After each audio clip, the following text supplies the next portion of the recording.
Hey, welcome everyone. Series 2 has started and here we are. Hi, welcome back. The eagle-eyed among you may notice I'm now behind the desk. It did require me doing like a commando army roll to get underneath the desk to get here, but it's series 2, so we thought let's try something a bit different. I've got a microphone now and I've got headphones, so for those of you who keep asking me to do a podcast, I'm trying. I'm not quite as tech savvy as I thought, but now hopefully I should be able to hear my guest through my headphones. You'll be able to hear me through my headphones, and I'll be able to make this into a podcast. You're welcome. So the mushrooms are still here. I'm sure you're all really worried about that. If you are a returning viewer, you'll know. And I think it's just a case of if you know, you know. So I'm not going to go into it again. If you haven't been part of the series before, welcome. This is a series that I started where I talk to creatives about a time in their life that shaped the rest of their career or their lives. And last series focused on actors and characters that they played, and the characters that they're known for. And I say creatives this series because I have booked a musician. So, exciting times. The great news is that I have got an amazing guest for you today. Let's see, are we... Oh, she's only here. She's only smashed the technical side of this. So, I'm sorry that this is currently not a podcast, but if it ain't broke, don't fix it. And here we are. It's Monday. Welcome to my house. The rules are as they always are. If you're a prick, I will block you. So, that's that. Cheers to Monday night. So let's go. My first guest for series 2 of Are You Michelle from Skins is Georgie Henley. An actor, writer, director, Georgie's breakthrough role was Lucy Pevensey in Andrew Adamson's beloved trilogy, The Chronicles of Narnia, when she was just 8 years old. She passed her GCSEs and her A-levels with flying colours and continued her education at Cambridge University studying English. Georgie starred as Mary Warren in the 2014 thriller The Sisterhood of Night, Natalie in the comedy feature Access All Areas in 2018, and in the same year she made her on-stage debut in Philip Ridley's monologue series Angry. And I have been diving into all things Georgie, and in preparation for this interview I have found out there are some slightly weird links with a couple of things, and some of them turn up in Georgie's most recent appearance as Margaret or Meg Tudor in The Spanish Princess, some of which was filmed in Bristol, which is my hometown, number one. And it is a series that is based on 2 best-selling novels by Philippa Gregory, who went to my school. Number 2. That's cool, right? I want to say thank you quickly to Daniela at DDAPR, who I've been talking to for literal weeks about this interview. Thank you for your patience, and I'm so excited because it's actually finally time to invite my guest Georgie to come and have a chat on my series. So, standing by everyone, guest 1 of series 2. Oh my god, that actually worked! Oh my god, I can't believe that I pulled this off. Oh my god. I pull it off because you do this. Well, but... I do this. You're Hello. right. Hello, well done. I have a microphone. Oh my god. Guys, this could actually end up being that. This could be a podcast. Well done. Well done. It's going to be something that people can listen to on their phones. Yeah. And my friend who actually owns a stable was like, I love your show, but I want to listen to it while I'm mucking out the horses. So oh, I love that. Yeah, exactly. Like, shout out to Alder Lake Farm. But that's the kind of thing that we want to do. With the poop, I want to listen to some poop. Right. But I mean, let's hope it's a bit better than poop, shall no, we? yeah, we hope. Come on now, come We'll on. see. I mean, now that I'm here, I don't know, but we'll see. Well, I did have my concerns, but so far so good. All You've good. checked in. So hi everyone. There's lots of people who've joined now that you're here. Lots of people love you, by the way. Oh, that's very Amazing, amazing response to you being my guest, and lots of people have loads of questions, and It's I all my have. grandma. She just has lots of multiple Instagram accounts. Yeah, that's what I do as well. I just pay all my friends and they post comments. Yeah. So, this series is about being known as somebody other than yourself. And I think we should start with asking you, Georgie, are you Lucy Pevensey? To a lot of people, yes. In real life, no. Shocker. No. Yeah, I know. I know a lot of people are going to be very shocked. And I'm sorry to have to break this news. But no, I am not Lucy Pevensey. Okay. Yeah.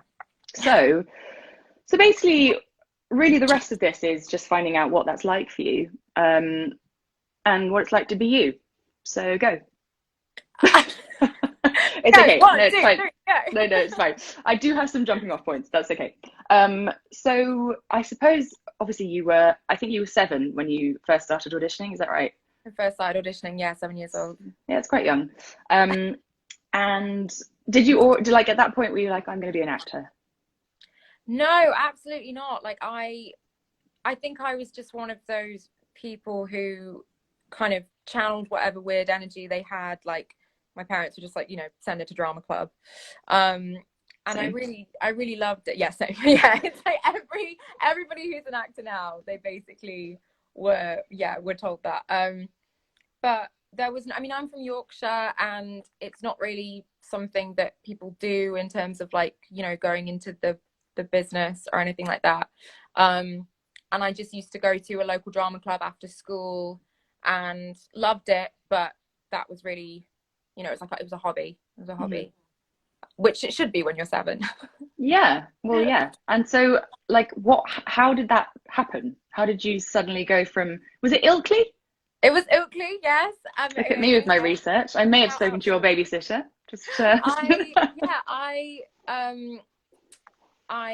was one of those kind of crazy stories in terms of there was a search all over the world to find the 4 kids, and they made it up to Yorkshire, and our amazing casting director Pippa Hall came to interview a bunch of kids at my drama club, and they just literally put us on tape and just started asking us like what we'd had for breakfast and what book we were reading. And they said the reasons why they recalled me was when I started talking about the book I was reading, I said, "Oh, it's very sad," and then I kind of looked very sad. Yeah, I was like, nice. I really like feeling it. Good work. Really good. And then they asked like an icebreaker question of if you were on a desert island with all your family, which one of them would you eat first? And I was casual. Yeah, so casual. And I was wow. the only kid to say how I would eat my sister, not just like not just like, oh, my sister, nice. But like, and this is how I'm gonna do it. Okay. And it's pretty great. And they're like, we'll have her. Yeah, they were just like, she's weird. She can come. There's the Queen of Narnia right there. Yeah, right there. Brutality is what we're looking for. Wow. And then it was really long. It was like a year and a half of auditions. It was really long, and I wasn't even aware of what I was auditioning for. I thought it was for a pantomime in Bradford. So, just sorry to cut you off, but there is someone who A1IC.3 has said, did you feel the pressure at a young age to play the perfect Lucy? But I think, like, surely, I mean, you must get asked that all the time, and how difficult to answer, because surely it's just like part of your life at that point. Yeah, I feel like if I got that role now, like oh my God, that much, I would. I mean, you would just. We all freak ourselves out the minute we 100%. get the job. Yeah, it's really you're your own worst enemy. But at the time, it felt like it just felt like this really big joke for a while, and then we were actually on the plane to New Zealand, like me and my mom, and we were just like, oh, this is actually happening. And then we got there, and it was like, oh, we're actually gonna, okay. And then every day, I mean, we were so supported, and we had the best crew and best team, and just everybody was just looking out for us. But it really didn't feel real. It really didn't feel real. It felt like I was kind of very protected, and I'm really grateful for that, because I know that other people have had instances where that's not been the case. 100%. And I'm so glad that that was your experience. Do you remember then? It's going to be so difficult, and people have asked me this as well. And I was 17 and you were 7. But do you remember? Oh my gosh, you were 17. Wow, that is young though. Okay, well, sure. And Yeah. a whole 10 years older than you were. But do you remember a time where you thought, okay, like this is different? Like my daily life is going to be different. Oh, that is a good question. Because it all happened quite quickly, and because we filmed the first film in New Zealand for 7 months, and so we were so far away for such a long time that it felt like it was existing in this kind of pocket. And then I think it was actually when we started doing press, like the junkets, and I remember like going for like a day where we would be like practice interviewed to like see, because you know I was 10, so it was like, how does a 10-year-old deal with like a big press junket? Imagine if you started launching into the eating your sister story. Yes, precisely. I think that's possibly what they wanted to avoid. Maybe not the greatest PR. They're just like, we can't let Georgie loose on all these journalists like unchecked. But yeah, that was when I kind of started to, and even just things like, you know, we were staying in some really nice hotels, and I kind of couldn't get over how nice the hotels were, and it was just little things like that where I was like, oh, this is big. And then the first premiere was, I hardly remember any of it. It's such a blur, because it was just like just that realization that you're part of something so much bigger than you. So I'm sorry, that's not really a very good definitive answer, but no, but I feel like I wouldn't, if you asked me that question, I don't think I think it is maybe when you start seeing like pictures of yourself on a billboard, or like in real life integrating into people's daily life, that you're like, oh, okay, something's going to change a bit now. I think also for me it was like random people started requesting me on Facebook, because it was still the Facebook time, being like, you know, oh, remember me? I used to be your mum's fish man. And you're like, oh yeah, the fish man. Yeah, we got to have those on Facebook. Very important. Okay, this is maybe this is going to be something I need to deal with at some point. But again, like so different when you're an actual child, I imagine. I mean, I suppose I was as well, but in a different way. Yeah, I think so. But even like it's funny because I moved to London after uni, so I moved to London when I was like 21, and even though I'd kind of been to London a lot for work, it's different if you like move somewhere, live somewhere. And when I was 15, as part of the press for the third Narnia movie, we had turned on the Regent Street lights, and we'd been part of the Regent Street lights, and it was like our faces. Yeah. And I did not realize what a big deal that was at the time. I just kind of like turned up at the spot that I was supposed to be at and clicked the button, and that was great, and saw my face a couple of times. And obviously that was kind of important, but I didn't really know what Regent Street meant in the grand scheme of things. And then I moved to London, and I was like, oh, Regent Street's like a big street in central London that everybody goes on in Christmas. Like, this is a big deal. So it's kind of funny how things take on different significance as you get older, learn more. Maybe you're in a new place. Like, so I feel like I'm always realizing things like that a little bit. Yeah. Well, it's nice that you can go look back on those things and think, oh wow, that was a thing. I often look back on my things and I'm like, oh God. Oh no. I honestly believe that I've had my fair share of okay, 100%, and I'm probably still having some now. So Unsayable Soul has asked you, do people recognize you less as you grow older, and how does that feel if that's the case? Do you feel like people expect you to say the same age as they knew you were forever? Yes, I think that I feel that I exist as a spectre that haunt people to remind them of how old they're getting, because everyone always kind of does a double take when they look at me, and they're like, if you're this age, then that means that I've aged 10 years or 15 years or whatever, which is kind of great. Yeah, I love that. Love that for you. But I think obviously have got recognized less as I've gotten older, which is that heavenly. Is so weird. Yeah, I get very awkward when I'm recognized, because like it's a lovely thing, but I'm just kind of a bit, you know, like socially. Oh yeah, it's weird. Of course it's weird. And it's funny, people, because they have the idea of me as a young child, I've had people ask me if we've gone to the same school before, because they know my face, but they don't know where they know my face from. Yeah. And also if I don't wear makeup, because I still have such a baby face and I still look really similar. So if I don't wear makeup, I literally know I'm going to get recognized more, and I don't really wear a lot of makeup. So it's always when I'm looking very tired or like don't have a lot of makeup on. I feel like that's the same. That is the same. Dakota's on here. I interviewed her for the last series. She was like, me too. She's like, oh my me God, too. it's like yeah, fantasy kids. Like fantasy kids. Yeah. It is weird. Like I can't imagine. I think I guess this is a blessing, look quite similar to how I did when I was in Skins. Okay, I'm speaking as like a big Skins fan, and I like represent. And you look not a day older. Okay. I mean, I'm sure that you must get that all the time, but you honestly, like what do you like use for your moisturizer? That's what I want to know. Blessing and curse. I feel like is it strange for me to say that you do look older, but I mean that in the best way possible. You look like a woman now. I do think I look older, and I kind of go backwards and forth. Sometimes I'm kind of like, you know, I do like that people you know, think I haven't changed, and that's lovely. But sometimes it's like funny.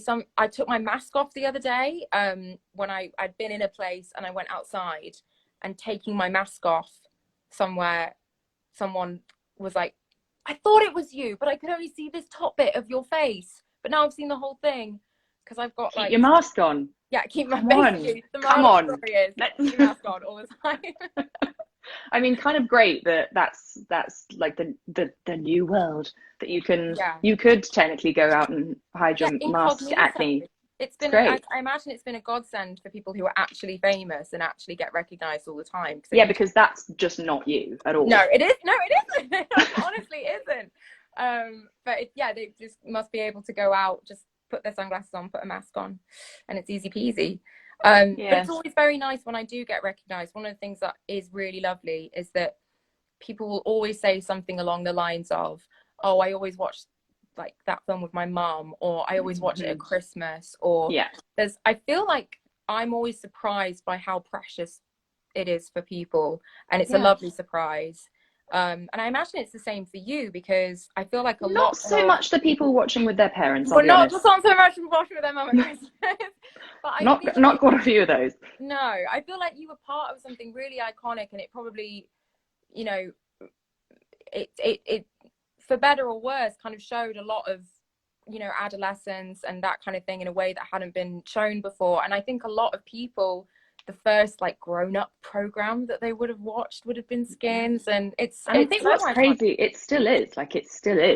It's fine, and for you as well, because the books are so you know, ingrained into literature history. People will still be finding those characters, and then weirdly finding you and I at such young ages, and then suddenly they're like, hold on a minute, she's 25. You know, that's weird. The films recently went on to Disney Plus, because Disney Plus launched, and so I got this kind of new wave of people being like, I love Narnia. It's very lovely. That's great. And like you say, you know, it was such a kind of it's a family friendly, it's a sit down on a Sunday evening, and that's being part of that family's, you know, experience and memories is always going to be, and forever will be, even after you're dead, or maybe after you've eaten your sister. It's going to be a nice experience. I wonder if that's something that, you know, say if you're like a horrible character in one of those things, I wonder if you'd have a different experience. I remember reading something we'll never know. Stanley Tucci when he did The Lovely Bones, because he's always Oh yeah. playing incredibly approachable, lovely characters most of the time. Mhm. And he did The Lovely Bones where he was playing someone who is a paedophile and a murderer. And he said that he would genuinely have people like scared of him in a shopping mall. He could feel that mothers weren't able to separate it massively. Wow. I mean, kind of like an indicator of a great job well done, but also 100%, like yeah, but also weird. like something so weird. And yeah, it's completely, I'm lucky to be part of something. And I do think that I normally get cast as people who have there's some exceptions, but a lot of the time my characters are normally kind of strong moral compass or like real conviction in their decisions, all this kind of stuff, and they're always people who you can kind of root for. And I think every actor dreams of playing someone who's a total villain. Okay, so I'm gonna have to scroll down because someone's actually asked something that was Segue. really not segue, actually kind of great, but you've beaten me to it. Where is it? Oh, she basically was saying about, do you choose roles now? Here we go. Erin M. Pugh, thank you for this beautiful segue. Did growing up in the industry and being known for your work on Narnia films, aka what we've just said, affect the kind of roles and stories you look for in your work now? I.e., would you choose to go for a darker and more mature material? Yeah, that's such a good question, because I do think that there is a certain element of when you come out of something which is like big and something which is very much a certain tone. So something like, you know, obviously Narnia was big budget fantasy, and they are children's books, that there's a sense to kind of go the other way and be like, look, I can do other stuff as well. And I definitely had seen other people do that and seen that maybe that was something I could do. I did get quite a few like offers after Narnia for stuff that was literally just exactly the same as Narnia. And I kind of really wanted to do something different. And I did end up doing an independent film a year after I had done all the press for Narnia, which was like very gritty, dark American indie about two girls who murdered their own mother. It was a true story. The Perfect Sisters? Perfect Sisters. Oh, she did do the research. Girl, I love that story for us. Also, loads of people love that movie, by the way. Oh, you're kidding. So many people. I don't know if anyone's seen it. Literally, so many people were saying that they thought that was amazing and really like a great choice for you. So yeah, I'm really proud of it. But it also, you were sort of talking about it like in a kind of, oh, I did this movie sort of way. Yeah. So I was thinking, okay, we'll skirt around this one. No, I'm really proud of it. And I'm really proud of it because I felt like it was a genuine decision that I was making because of how much I loved the script, rather than thinking, okay, I have to make this calculated move to do this particular genre or something. And I'm very lucky that since then, things have kind of just fallen into place in the way that they have done without me having to be super calculated. It's weird. In the last 3 jobs I've had, so two of them being series of Spanish Princess and then a pilot that I did last year, I've all royalty. So I feel like I'm now being typecast as royalty. But actually, what a horrible situation to be in. Like, I'm just such a princess. I can't go. It's really, it's quite disgraceful. But and the funniest thing is that like anybody who meets me in real life, I'm so clumsy and all over the place and just chaotic. And the idea that people look at that coming into an audition room and they think, yeah, royalty is just so strange. That's where I've been going wrong. Yeah, I've been too aristocratic. Yeah, just be a mess. I should just drop things on the way in there and that will be it. Yeah. Right. Let me get back on track because I've jumped ahead. So, so talk me through the decision to go to uni. Because that seems like something that is quite a brave thing to do when you're kind of in the mix and thinking of what the next steps might be. And so much of this is about like, you've got to be in it to stay in it. And that seems like I just want to know what got you to that decision, really. Yeah, of course. I completely agree. There's definitely a sense of your moment is now. Take your moment. If you forsake your moment, then like you're done for. You're like, yeah. I was going to say something which I didn't think I was allowed to say. I was just like, I'm sorry. This isn't actually Graham Norton. It might look like it, but I know. even really Graham says fuck. You can swear on this show. Oh, thanks, pal. That was literally me and my husband about half an hour before we were coming on here, scrabbling around in the flat, like, how do we make it look different from last series? Oh, well, if it makes you feel any better, I was literally like in the mirror like 5 minutes before I came on, like, must put on makeup. I was like, yes. Oh yeah. Oh no, don't worry. My lipstick was like, me today? Okay. Yeah, well, your lipstick is perfect because you don't have to wear a mask. You can actually wear lipstick. Yeah, true. I can't really lipstick when I wear the house. Anyway, sorry, I'm getting off. Yes. Stop being friends. Okay? I know. Stop being friendly. I had always thought that I would leave school and go straight into acting because that's what made sense to me, in the sense that when I finished the Narnia films, I was 15, and I had kind of spent almost half my life doing those films, and it had proven to me more than ever that I wanted to actually make a career of being an actor. And I'd done a few things when I was at school doing my AS levels and A levels, and I was just like, yes. And uni, to me, I kind of struggled at school a little bit and like socially, and to me I was worried that uni was just going to be like a big version of school in that sense. And was that as a direct result of being in the films, or right? I think that it's one of those things where you put your head above the parapet and it gets sliced off. Like it wasn't cool to be different, and I think that that's changed a little bit. And also I was also coupled with the fact that I was like, you know, I was very much a goody two shoes, and I was like obsessed with academics, and I really was a bit of a nerd anyway. And then on top of that, I was kind of part of something which was laughed at, and it made me feel very ashamed of it for a very long time. And that was something that I really had to reconcile as I got older.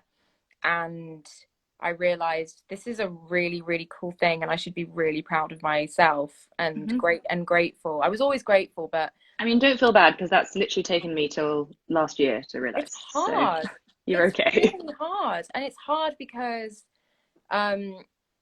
kids are just cruel. Kids are really cruel, and when you're 11, 12, 13, 14, whatever, older, you know, it's all the way through school, it's your whole world.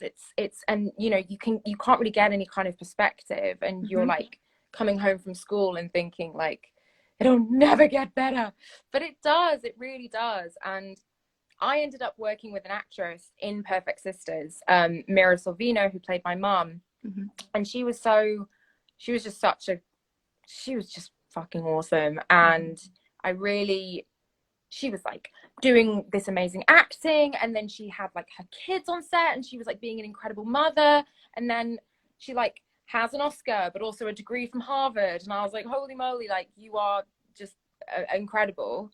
And we had dinner once when we were like filming, and we ended up talking about like her time at Harvard, and she was just like, you know, Georgie, I think you would really love university, and you're a very curious person, and this is a time for you to like go and find out things about yourself, and I think it would be great for you. And I came away from that conversation just being like, fuck, okay, sold. I'm gonna do it. Wow. And it really was like, it's really nice to be able to pinpoint. Oh wait, sorry, hang on, that was just my phone being silly. Sorry. Okay. It's really nice to be able to pinpoint that moment. And I really owe her. I'm like feel so lucky to have met her and to have had that conversation. So important to have role models, and that is like across the board. For sure. And I also do think it was the right thing for me, because it actually was tricky taking mainly 3 years out. That's a lot of time, and it's quite bankable time, because you're seen as like hot property when you're 18 to 21, which is kind of weird. And there is a sense of like I was able to just go and do student theatre and learn so much about acting from the people around me, and learn like, and you could fuck up and it was Yeah. fine, or Yeah. you could have a really great play and everyone would talk about it for a couple of days and then it'll be on to the next one. And that is really the best education and the best kind of just, it was invaluable. It was amazing to have that time. And so you never look back at that and think, ah, shit, I should have just done the acting instead. Yeah, I think maybe it's interesting. I think I would maybe have. I'm only asking you this, by the way, because I couldn't relate to this whole scenario anymore. Yeah. And so if it helps, I have the same thing where I think, why didn't I move to London straight away? Why didn't I go to the things that I was being asked to go to? Yeah. I should have done those things. Maybe if I had done those things, I would be more successful now. But do I regret doing that? No, because it's got me to the place I am now. So it's a real weird one to try and get my head around. Yeah, I completely agree. And I do think that more people than would want to admit have those thoughts and have been in those kind of, there's those crossroads. And we all, we all look back on things and think, could it have been different? But for me, the biggest thing is, I think maybe I would have been, quote unquote, potentially more successful if I'd taken that time. But I think I'm a better person because of the path that I've had. And I learned things about myself at uni that I don't know if I would have learned if I hadn't gone. And especially even just the friendships that I made there. I'm so lucky to have so many incredible people in my life who I met at university. And that stuff that's the real stuff. That's the important stuff. Like, I'm a total, and I'm sure you're the same, like, you have to have a certain level of ambition to choose to be an actor. And obviously everybody, you put career first, always, but it's not everything.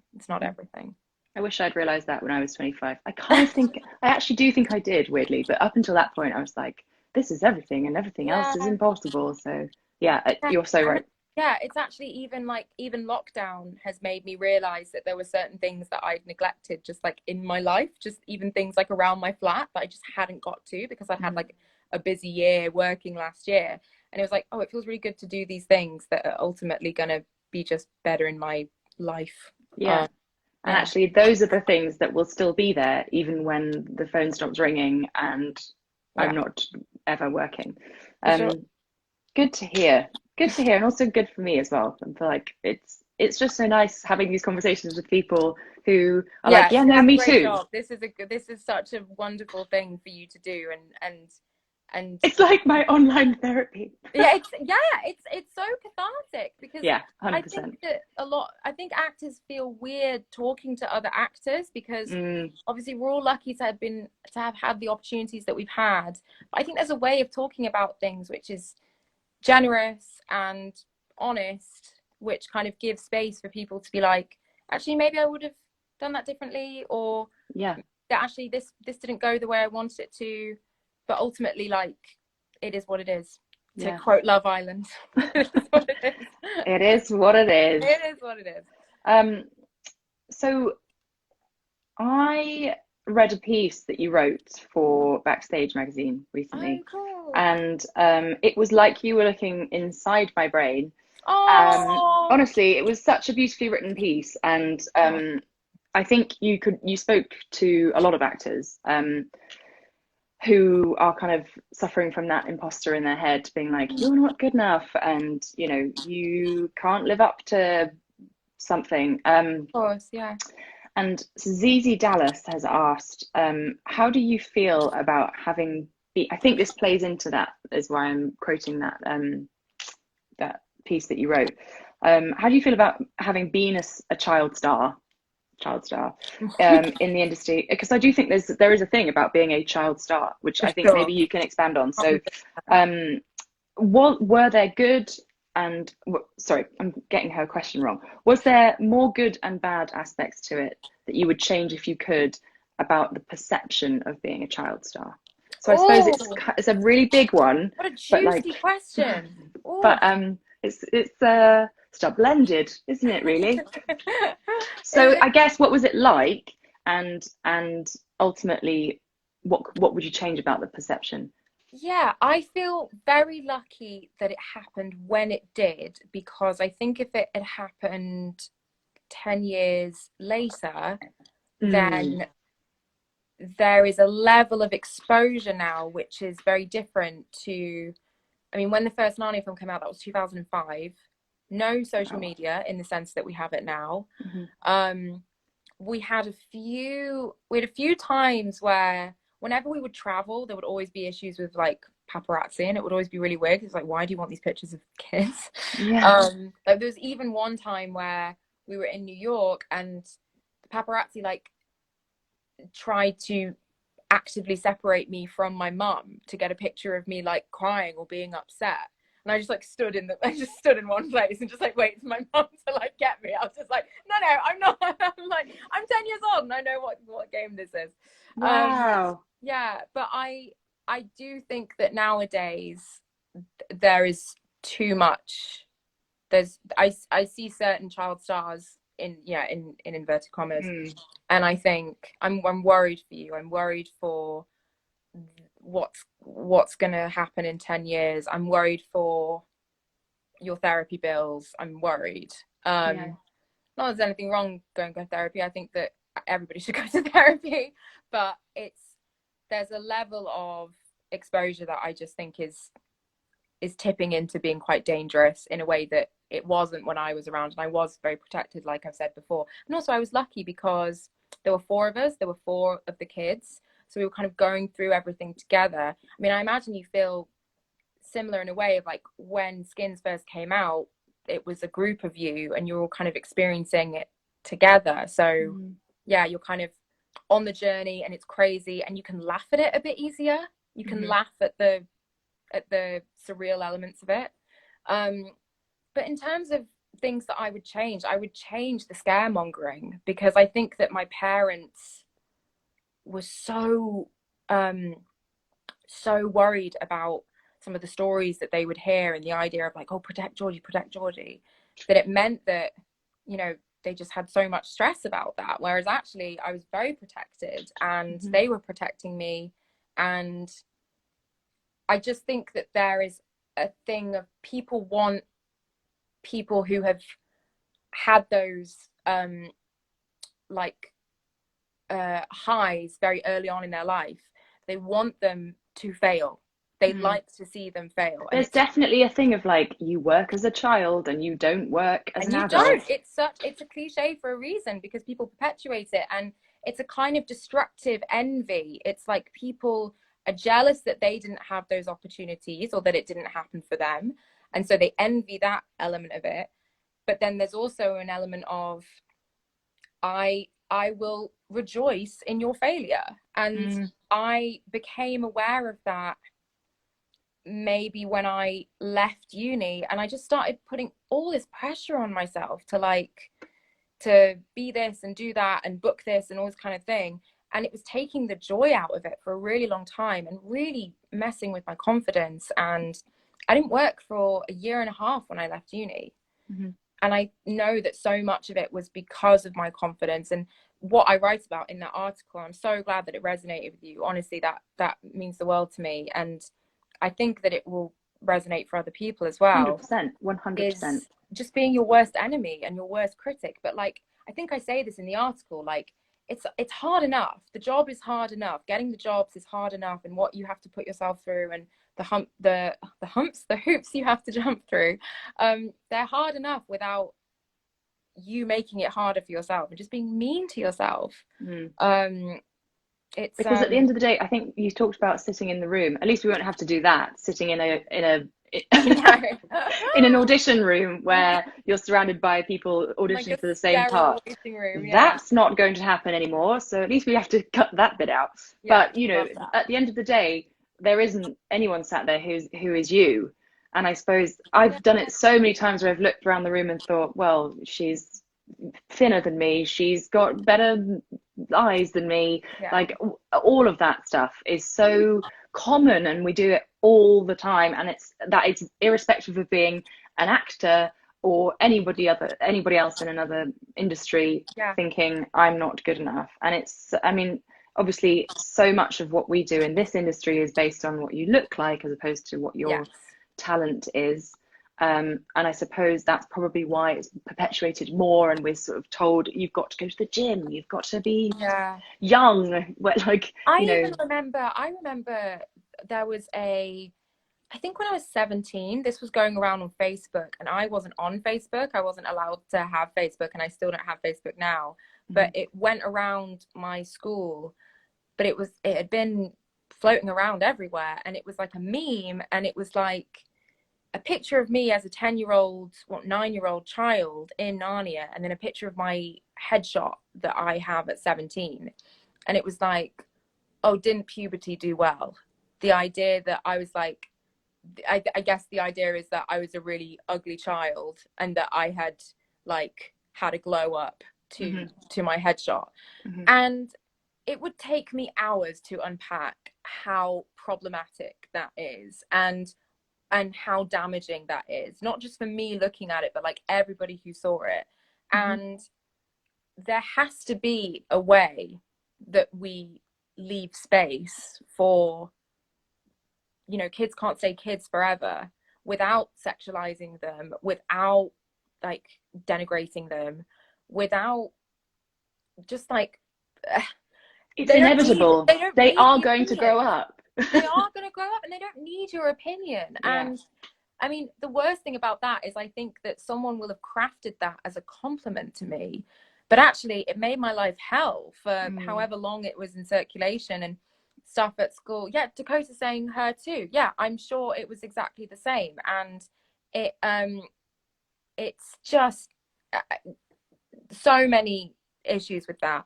And essentially the thing that grounds you, it's like we're going back to what we said before, the thing that grounds you is the other stuff in your life. It's your family, it's your friends, it's how do you feel when you look in the mirror? Can you look in the mirror? Like, what can you do to make sure that you can look in the mirror and be happy with what you see, be content with what you see? Like, because this job is so image focused, and it's interesting. I'm sorry, I know I'm waffling, but I just want to say one more thing about this, because I've told so many people about this.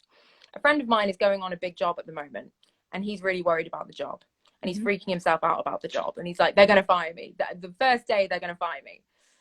And I last year shot a pilot for a new Game of Thrones prequel, which ultimately didn't get picked up to go to series, which was heartbreaking, but shit happens. And I was so worried about being part of this huge thing, and me feeling like I didn't deserve to be there, and that like, how did I end up here, and wow, look at the actors I'm working with, and holy shit, like, did they make a mistake? It wasn't until the last week of filming that I actually felt like I belonged there. And I had wasted all that time. I had wasted months of being hard on myself.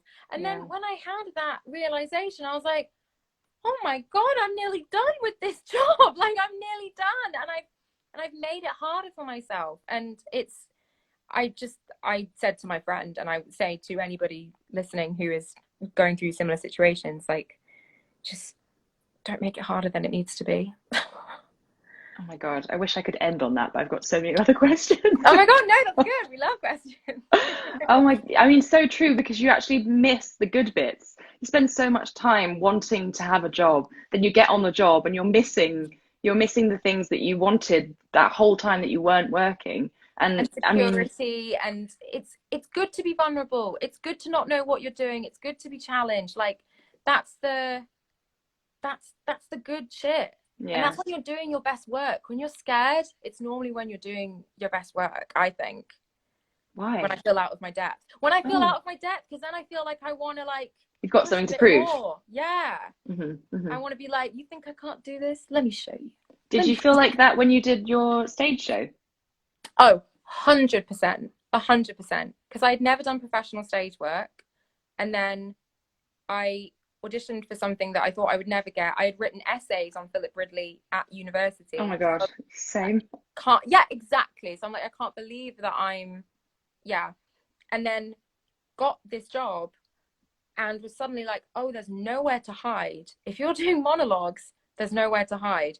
People will know if you are shit. So don't be shit.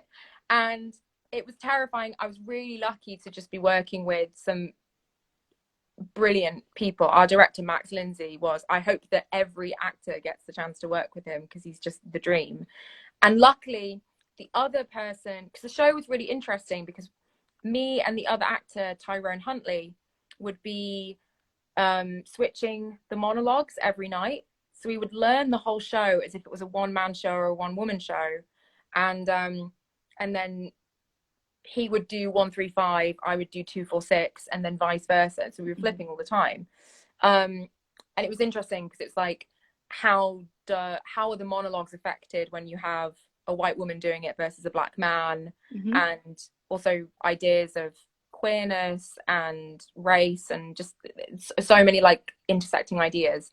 How does that change it? And you're doing your first live show. So my best live show. Cool. You've got something to say, and you've got really important issues to convey, and you've got to not be shit for the first time. Not be shit and remember all your lines. And it was really lucky because it was his first time doing something, because he's an incredible singer and had done a lot of musical theatre and been on the West End, and it was his first time not singing anything. So it was also a huge leap for him. And I felt like we were really, even though there was only two of us, I cannot even tell you how, like, the level of support that we carried each other through it, and that was really lovely. But don't get me wrong, I was shitting myself. Kind of amazing though, on like a weird existential casting level, to cast people who were also out of their comfort zone and out of their depth when dealing with subject matter that you were dealing with. I completely agree. I thought it was really canny. And canny, is that, I never know if, is that a northern word, or no, canny's the word. Yeah. I thought it was really very canny. And I honestly, the level of energy, because with like Phil's like words, like your energy levels have to be so high. God. So like my adrenaline, scattergun. Yeah, literally. And my adrenaline just like powered me through. But adrenaline can only do so much. And I remember sitting down for lunch with my mum, like I'd met her after rehearsal, and I had my script with me, and I just started flicking through, and she goes, oh Georgie. And I was like, what? She goes, do you have to learn all that? Is that you have to say, or you have to learn? Or, oh Georgie, are you going to be able to do it? And so she was like, embodying your internal monologue. I hope I'm able to do it, mother, but thank you. Thanks so much. Thank you so much. It was amazing and came and loved it. But at the time I was like, this is not what I need. And I mean, according to the reviews, I'm so sorry that I wasn't able to witness it, but it was a triumph. So there you go. You reviewed amazingly well. I didn't read anything until we were done with the show, and Why? It was very nice. Yeah, I was like trying to do. The worst thing about that, I feel, is that you have to go to the theatre the next day and do it again. Like, imagine reading a review where you're like, "Oh, that person sucked," and then you're like, "Cool, I'm just gonna go back to work and suck a bit more." But it's also a great thing in a way, because if you really believe in the show yourself, like we all did, and we'd worked so hard on it, there comes a certain point that, as nice as reviews are, if the main thing is that you feel like you did a good job, and like I think I even say this in that article, like my mum always used to say to me, like, did you do your absolute best? And if you did, then what more can you do? Really nothing. Yeah, really nothing. Completely true. I'm realizing there's 10 minutes left, and I think Daniela would kill me. If I didn't talk about Spanish Princess, I think that someone would kill me dead. So looking at all of the stuff I've been sent, and I have been sent a few episodes, so I'm really lucky that I've seen a few more than have actually been released. Just generally looking at the people that are involved and what you've been doing, it looks like the dream job.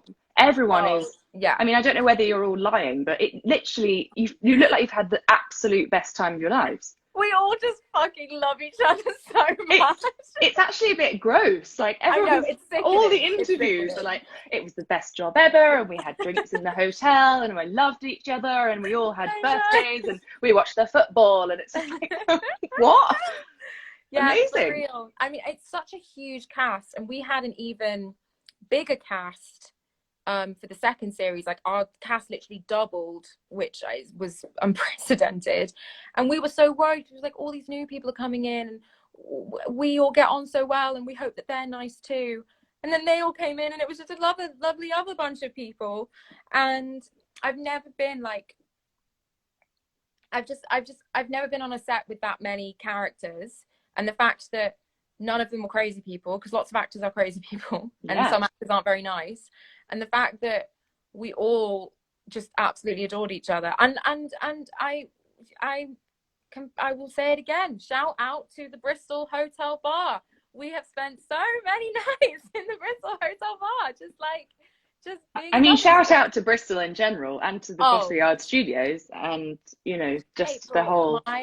I cannot tell you how much I love Bristol. I've done 3 jobs there now, and I was literally just talking to Charlotte today, who plays Catherine in Spanish Princess, and we have a friend who's just going to do a job in Bristol, and we're so jealous. We just love it so much. Me too. Work in, and I could talk about Bristol all day. I love it so much. And you're from there. Actually, one of my friends texted me and was like, I went to school with April. Oh my god! Yeah, but she would have been. I think she would have been a bit younger than you, but she was let's not talk about how young you are. Anyway, so Spanish Princess. I think I am probably not alone in not knowing who your character was. No, that Henry VIII had a sister. Me neither, and I did A-level history. So. Oh well, I mean, I'm embarrassed for you. I am embarrassed for you there. But no, it's crazy. We're women. We didn't know these people existed, and everything she went through is so relevant, and what you were portraying is so it resonates so much with the modern audience, and that whole thing is just bizarre to me that we didn't know who she was. But also, what a gift! I mean, I feel it's a real gift that I think most people's first experience with this character in mainstream television will be me playing her. Yeah. And that's really awesome. And I actually did feel a bit of responsibility with that, especially because the first series of the show did better than any of us had ever expected. So there was a certain sense of like, oh, we got to do good again. But it was just so exciting. And as I'm sure you've seen or will see, the Scottish storyline is just brilliantly bonkers, and it was just the best stuff to film, like such juicy stuff. Like it was so much fun, but also kids, so many kids and horses and lots of things that made it stressful, but also brilliant. And the most amazing costumes. I mean, it literally is I don't know when someone's gonna bloody cast me in a period drama. I just can't. Oh, you would be perfect. I mean, if I had £1 for every time someone told me I'd be perfect in a period drama, I would be so rich that I'd be in a real studio right now, honestly. It's so funny because everyone used to say that to me, and it was when I was a teenager and I'd just done 2 contemporary indie films, and everyone was like, I can't believe you've got such a period face, which I don't know what that means. I think I've got a period face too, apparently. Period face. And what is that? And then I did end up I have done exclusively period stuff in the last couple of years, so maybe it's kind of come true. But no, the costumes we had the most incredible costume designer, Pam Down, and they're tough to wear all day and to navigate. And I think there could probably be a whole 3-minute blooper reel of the amount of times that I've had to get on and off a horse in my get up, and it's not gone so well. But yeah, it's so sumptuous and just, yeah, it's gorgeous. Well, I'm glad it sounds like you're not only having the best time or had the best time, that you enjoyed it, that you made the most of it. Because obviously now, who knows when we're all working again, let's face it. So, And it's so nice to have the show out now and to have people, because it always gives it a new life, and then you get to give the characters to everybody and say, here you go, and the stories. And I think it seems like, especially because, like you said, there's so many parallels between like the plight of these women and then the modern woman, and I just feel like it's very real and it's very human, and it's been really cool to do that. Especially the Scottish stuff is also it just is so deep. There's so much to come. It truly is like, I would get the scripts and go to the showrunners and say, this surely didn't happen, and they would say, oh yeah, no, this did actually happen, and I wouldn't be able to believe it. But I was so nervous, like every day I was so nervous, because my character is so confident and strong, and she'd always be like striding into a room and putting everybody to rights, and there were some days that I didn't feel confident and strong, and that's when it's really cool that you have a cast who are just 100% supportive, because then it's like, oh, okay, I can do this. We've got you. Yeah. Yeah. Cool. Oh my God, so lush. Listen, I'm gonna ask you one question that everyone has been asking me to ask you, and we're gonna end on that. So please make it a good answer, because I'll try. Otherwise, this is going to be a real the answer flop. is my sister, and this is how I'll eat her. La la la. Maybe not. So who should I choose to have asked it to? Millie 03. Did you take a prop from the Narnia set? Oh yes, I have lots of Narnia props. I didn't take anything like steal it. No, okay. Everything has been given to me. I can say that. Yeah, I have.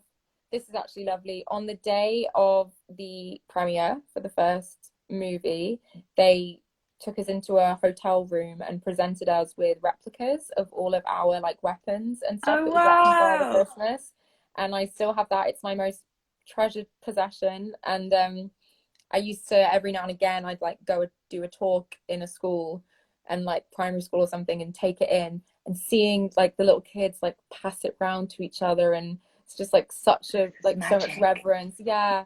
Magic. I have, what do I have? I have from the second movie, I have a necklace that my character wears at the end of the film. The third movie, I have some shoes. And then the third movie was such a like, we were coming to the end of it. And they made a little the costume department made a little pin cushion for my nana and my grandma, made up of all the fabric swatches from all my from what I know from the whole movies, from all the movies, so stuff from the first series and everything. And yeah, so lots of stuff. And my attic is full of Narnia memorabilia, and if I ever see fit to part from it, I'll do a big old charity auction or something one day, and yeah, it's because it's filled to the rafters of stuff. Some people might be able to make use of that, I'm sure. It's honestly, it's wasted on me, because someone else will enjoy it so much more, because I'm like, oh my God, that's my face. No. Whereas someone else, I imagine, would be like, oh my God, that's Georgie's face. Yay. You don't need to imagine it, pal. There are lots of people loving you. I'm loving you. You've been honestly the most amazing guest for the start of series 2. Thank you so much for spending your Monday evening with me. Good luck with Spanish Princess. You're fantastic, and everyone should watch Spanish Princess on Stars. It's a bloody great one. Georgie Henley, thanks for being part of my show. Oh, I'm going to give you a little salute back. Thank you. Lovely. Thank you so much. What a pleasure to be here. And thank you so much for everybody who's You're very, very welcome. Okay, bye. Bye. Oh, guys, what a great first episode. I feel like I need to wrap things up quite quickly, because obviously, as always, I have waffled. For everyone that was asking what my lipstick was, it's Dior, and it's Party Red. Next week, some of you probably have already guessed, I have got someone who I've been wanting to speak to for a long time, and she is available to speak to me next Monday. So tune in for that one. It's going to be very Skins related. I hope you've had a lovely Monday. Have a lovely rest of your week. I will see you next time.